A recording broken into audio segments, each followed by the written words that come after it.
There, so good to see you. Today we're going to make the best peas and pumpkin soup ever. Pumpkins are a vegetable or actually a fruit that not too many people like, but this soup is going to change your mind. Pumpkin is full of vitamin A among other vitamins and it's really good for health. And this will probably be the only way you'll make pumpkin soup from now on.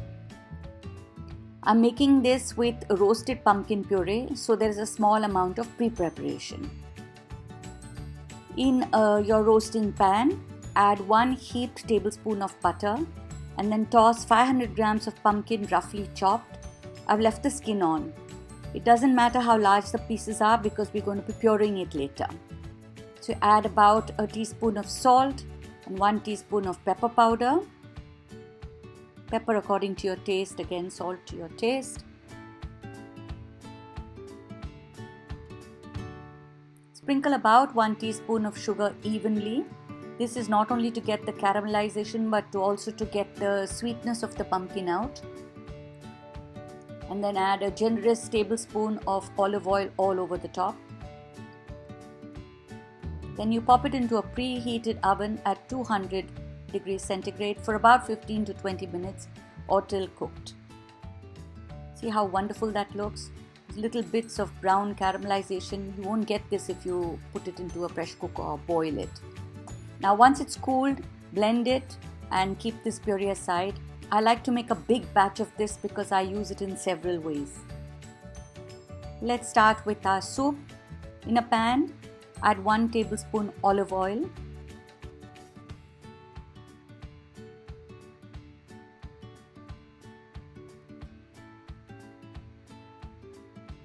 And then add 1 medium-sized onion roughly chopped. Again, we're going to be blending this, so don't bother cutting it too small.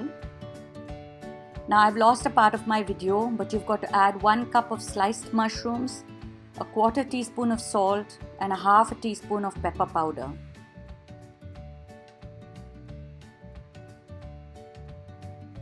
Then you add 1 chopped tomato or 3 heaped tablespoons of canned tomato. Stir it well to pick up all the caramelization of the onion and the mushrooms from before. Cover and cook it for about 3 to 4 minutes. Then you blend it and keep it aside. In the same pan, add 1/2 teaspoon of 1/2 tablespoon of olive oil and 1/2 tablespoon of butter. You could use a new pan, but why waste all this yummy caramelization? When you add 1/2 cup of peas, I've used frozen peas. Once again stir well to get all that caramelization into the pan, from the pan into the peas. Add 1/2 teaspoon of salt, 1/2 teaspoon of pepper powder.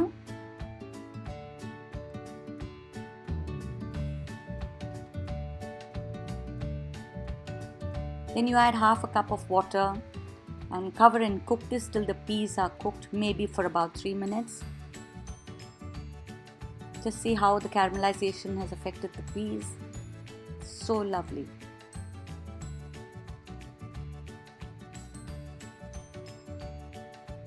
Look at that color.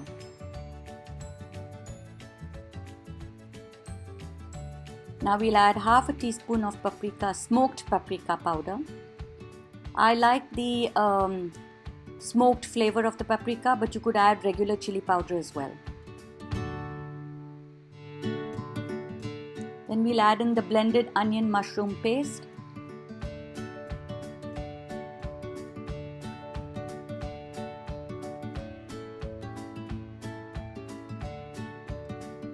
And then you add in the blended roasted pumpkin puree. Stir and cover this for about 2 to 3 minutes. You cook it.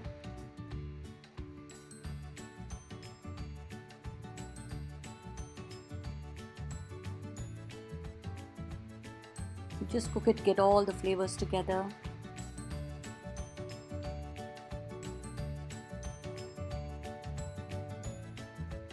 I've finally crumbled about 100 grams of feta cheese on the top. You could choose whichever cheese you want or even go without cheese, it still tastes fantastic.